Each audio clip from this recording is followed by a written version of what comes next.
Today we're gonna make a really delicious pasta that is super easy. It's creamy bourbon steak mushroom pasta. Here are the ingredients. Let's make it right now. So I always like to go over the ingredients, show you what you're getting into, and you're not getting into a lot with this one. There isn't too much. I'm gonna go from my left to my right. I have 1 pound of fettuccine here. Now you can use any type of pasta for this really. Spaghetti, linguine would be great if you want to keep long pasta in the mix. Pappardelle too. You could also use penne or rigatoni. So really, you know, pasta is fine. I have neutral oil here. This is avocado. I just write avocado on my little container so I know. And I'm going to use that when we sear this flank steak. I have 1.6 pounds of flank steak, but use 1.5 to 2 pounds. That's always how they're sold. I just put it on a wire rack overnight to dry it out so it'll sear better. If you do that and you want to salt it overnight, it'll give it even better flavor. The salt will penetrate better. But if you don't do that, you could just season it right before we sear it, which is what I'm going to do. Just take it out of the fridge about 30 minutes before you're going to sear it. I have 1 pound of mushrooms. These are just cremini mushrooms that I didn't slice super thin. That's fine. 3 tablespoons of butter, 1/4 cup of Italian flat parsley that is minced, 1/4 cup of tomato paste, which is 60 grams worth. Okay, that's going to give a nice red color to our sauce.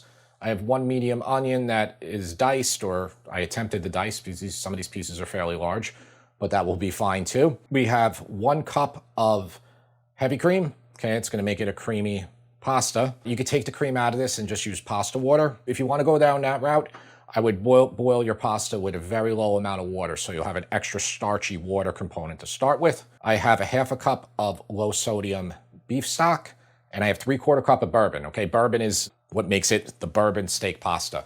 So bourbon's strong. If you don't want to use bourbon here, I'll give you some options. You can use brandy, which is the same proof, same alcohol strength level, essentially, but it will be a little bit different tasting. Brandy's made from grapes, and if you recall, I made a creamy brandy mushroom pasta a while back. That video, if you're watching this channel now and you've been watching it, you probably have seen it. So there's a lot of similarities here. You can definitely switch for brandy. And if you don't want to go like with this type of alcohol, you can go down to red wine, a dry red wine, even white wine. Or if you don't want any alcohol, take it out completely and just increase this to about 1.25 to 1.5 cups of the beef stock. All right, just want to give you options there before we get started. First thing we're going to do is season this up and sear our steak. All right, so you can take like paper towel, dry your steak off if it's a little wet still. Say you just pull it right out of the bag and like you didn't dry it off well overnight. So just take a little bit of time to really dry it and let it come up to temp for about 30 minutes, I would say. It's a flank steak, so it's not a thick steak. And you can use other steak for this too. I mean, you don't have to be limited to this. The reason I use flank steak in these recipes for pasta videos now is it's about, flank steak, depending on where you get it, is about $15 to $20 a pound, okay, for choice. And the price of skirt steak is over 30 and has skyrocketed. I mean, the price of beef in general has skyrocketed in like anywhere you go. Like Costco used to be a super good deal, not as much anymore. That's the thing. So, and even cheaper than that, you could go for a sirloin. In sirloin, it'll be cheaper. It will work really well too. Okay, so salt. Liberally salt both sides. Kind of press that in there. Pepper. Okay, we'll do both sides. By the way, I forgot to show one ingredient. We always prep these recipes overnight. But I have 1/2 cup of Parmesan cheese too, grated Parmesan cheese. That's gonna go in the sauce at the end. All right, I'm bringing out Old Faithful for this recipe, the 14-inch stainless steel. This is the single best pan you can buy if you're cooking for a family. A 12-inch pan will never satisfy a family of 4. It just won't. You're doing a dish, beef, steak, whatever, you will always be doing multiple batches versus something like this, it just works. It works really well. That's why I recommend it. You know, you're not a restaurant cooking for one person or one order at a time when they're using a lot of 10-inch pans or 12-inch pans, 8-inch pans, plating one plate. You're trying to make this for, I mean, I assume if you're trying to make this for 4 people and follow the recipe, or 6 people, you're gonna need a larger pan. All right, I'm gonna heat this up to medium. Since it's stainless steel, we're gonna let it get nice and hot before we put our oil down, because if we don't, everything will stick. All right, and that's how you always heat up a stainless pan. Don't be afraid of stainless. Stainless are the absolute best type of pan you can cook with. You throw it in a dishwasher, it can cook anything, okay? Unlike cast iron, it's lighter than cast iron too, and it can go in the oven for any temperature. It's the absolute best type of pan, and you don't have to season it at all. You don't have to mess around with anything like that. That's why really stainless should be like a part of your pan collection. The only time I wouldn't use it is to say I wanted to like sear fish, like a delicate fish, or make an omelet. Okay, so it's been going for about 3 minutes. You can check if it's good. Just put a little water down. See like how it balls up right away and it dances around. So that means you're good to go. Okay, so I'm gonna put a couple tablespoons of neutral oil down. I always use avocado as my neutral, but grapeseed oil would work too. Vegetable oil, of course, but people are all against using vegetable oil these days. So maybe don't use that, or don't tell the person you're using it. And now we're ready to go. All right, just kind of press it in there. And all I'm gonna do is sear this for 4 minutes on the first side and like 3 minutes on the second side. So it'll still be rare on there. We're gonna toss it in with the pasta at the end, and that's gonna cook it further through. So just don't make it well done right now. And I'm gonna get this so I don't splatter all over the place. And hopefully I won't smoke up the whole house right now. All right, that's been about 3.5 minutes under there. Okay. You're finding see this is more brown over here than this. If you're not getting like 100% contact, if you put like a weight, some type of weight, you could put another pan, like a cast iron pan would be perfect for that. You could also use something like that. Just let it stay on top of it, and it'll just push it down a little bit more. We're only gonna do 3 minutes on this side. Okay, as we're waiting for the steak to finish, you can get your water up to boil, salted water, and then just cook the pasta, whatever pasta you use, to 1 minute less than al dente. So if you enjoy pasta recipes, and I'm sure you do, I want to let you know about our new cookbook, Sip and Feast Family Favorites. Pasta on the cover right there. This is probably the pasta short rib ragu that made our channel discovered, and that might be the first video you ever saw by us. In this book, you will find many beautiful pasta recipes, but you will also find recipes for all the other categories. US customary and metric are included for each recipe. Right above me is the link. You can buy it from Amazon, Barnes & Noble, and other retailers. Over here is the QR code. If you're watching on TV, just use your phone, snap that code, you'll go right to the link. It's pinned in the comments as well, and it's in the description. If you don't like cookbooks, you just like watching our videos, buy it for a friend or family who does. Thanks. Pull this off right onto a juice groove lined cutting board, and then just add the mushrooms in. Okay, spread it out. You can turn up your heat a little bit more on these mushrooms. And we're gonna cook them until they release their water. And then once they do release their water, they're gonna start to brown. For the steak, let's just tent it with foil. We're gonna slice that right at the end when we mix it in with our pasta for the last minute. So we can let it rest for a while. Okay, just like a little tent. And I'll stick it off to the side. I didn't really move them much. Now you can start moving them, and then they're gonna start releasing more water and start to brown. They're already browning well.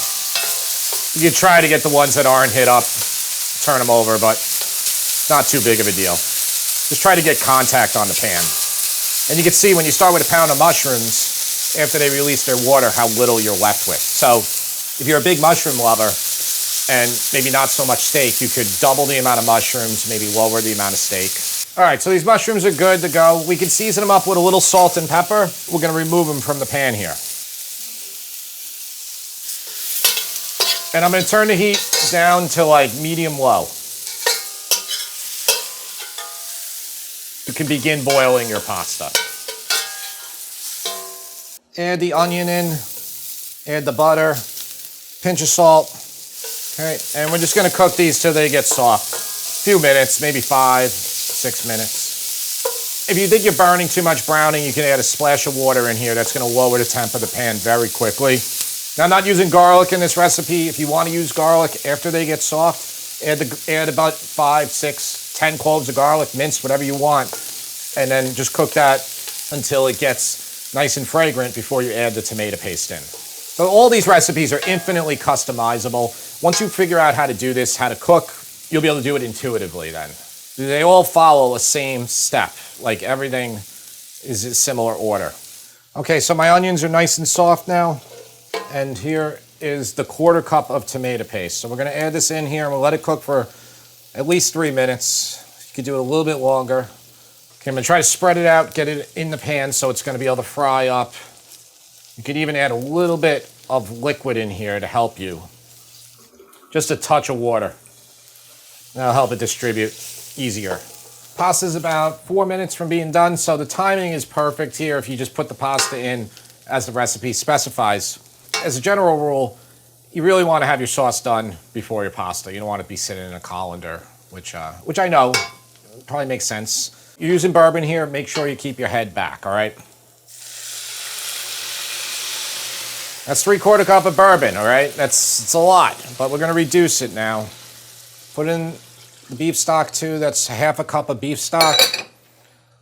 Okay, and we're gonna turn this up to high. So we're gonna reduce this by half, which is gonna fully cook out all that alcohol, and it's gonna leave us with the tremendous flavor of the bourbon. I'll show you a very quick way to tell what half is. You really can't go by a recipe that says it's gonna be 3 minutes. Well, if that person's boiling out on a 25,000 BTU burner, and you have a standard 12,000 BTU burner, it's not gonna be the same. So you can take a toothpick and just go down into the center of your pan. You gotta like kind of really get your finger down there, and we're right about there. So when it gets to half of that, that's close enough. With a wooden spoon, you could scrape any brown bits that are remaining on the bottom of the pan like this. You're essentially cleaning the pan of the flavor bits and adding them back into your sauce. I'm taking 1 cup of pasta water, but make sure you reserve even more. You might need it, especially if like your family takes a little time to get down to the dinner table. Everything's gonna stiffen up. And this is reduced by half. So I'm gonna lower this about medium, maybe a little bit lower. I'm gonna put in that 1 cup of pasta water, 1 cup of heavy cream, and then we'll just let this come to a simmer again, a low simmer. Okay, that's my alarm for the pasta. I'm gonna check it. Just want it to be like 1 minute less than al dente. Needs another, probably 2 minutes. All right, that'll give us time to do our steak. Okay, so here's our beautiful flank steak. Let's just cut it into bite-sized pieces. You can see very easily that the grain is running this way. So what I'll do is I'll just chunk this here. Okay, I'll chunk 1 there and 1 there. And you can see how it's still extremely rare, but it's gonna cook when it goes back in that hot sauce. So since our grain is running in this direction, we wanna cut this against the grain. If you want the pieces to be smaller than this, just start off with a few more strips. And you can see how, obviously, the fattest portion of the flank steak is very raw on the inside still. Or not raw, but, you know, below rare. All right, that's my pasta now. Oh, let me save a little bit more pasta water. Okay, and then our sauce is simmering perfectly. You don't have to worry about your sauce breaking when you're adding heavy cream like this into it. It's gonna be fine. It's a very high fat content. So let's return the mushrooms in there. Gonna put all that sliced steak and any accumulated juices in here. Now listen, you don't have to do it this way. You can, if you want your steak to be like, say, rare the whole time, cook it to rare then, and then just top the dish with steak. That's another way to go about it. Okay, and then the pasta. Let's get everything tossed together well. And we're gonna cook this fettuccine until it gets right to a perfect al dente. Okay, it looks very liquidy now, but we're gonna add in that 1/2 cup of cheese, and I'm telling you, the second you take it off here and it sits, it goes from being liquidy to fairly thick very quickly. Let me just take a taste of the pasta. Needs about a minute. I can tell already we need salt in here. Even though we're gonna add Parmesan cheese, which doesn't have a ton of salt, and a lot of black pepper. Now you could also add hot red pepper in here too if you want. All right, so let that keep going. But this is why I say 14-inch pan. Like if you had a 12-inch pan, it's not a chance in here. All right, I'm gonna turn my heat off, and I'm gonna add in that 1/2 cup of Parmesan cheese. That's grated Parmigiano Reggiano, and then 1/4 cup of minced flat parsley. And that cheese is going to stiffen up a lot of it now. If it gets too thick, we'll just add more pasta water. A little bit more pepper. And there you have it, creamy bourbon steak pasta. I'm going to bring down the taste tester. See what we get. Okay, Tara, you are the taste tester today. I am the taste tester. Yep. Yeah, you're the taste tester because James is, he's got a lot of homework to do. Get a couple pieces of steak for you. Get some mushrooms. I just want to show you really quick, okay? That's why you save your pasta water. You can judge it up really easily. So it's very important. Steak's good.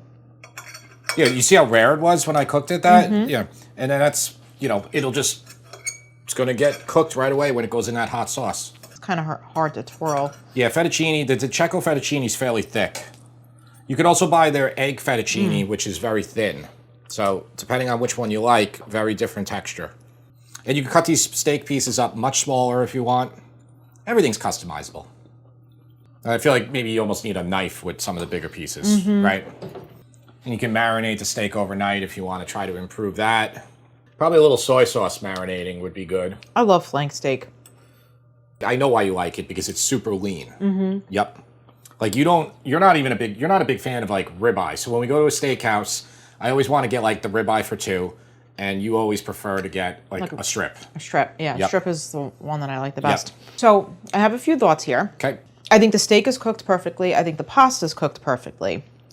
I love the mushrooms and I love the flavor. I think if I was going to make this for myself, I would cut the steak pieces into more bite size because they are kind of a little too long. I mean, this could be bite size, but like I feel like I'm chewing a little too much. The other thing is I would use penne pasta for this because I feel like almost I want the steak to be the same size.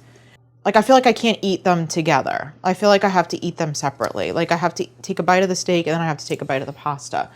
I know I could twirl this and then pick up. I don't even know if I'm making sense. No, you are making sense. But that's what I would do if I was going to make it. Very good observation. Yeah. This also kind of reminds me of like something that could be done for a meal prep. If you want to make like the whole flank steak and like serve it for yourself throughout the week, you could portion a little bit of pasta, a little bit of steak, and then put it in a container. So I feel like this could be a good meal prep, especially if you want to use like one of those like protein pastas, which I know they're not as good as.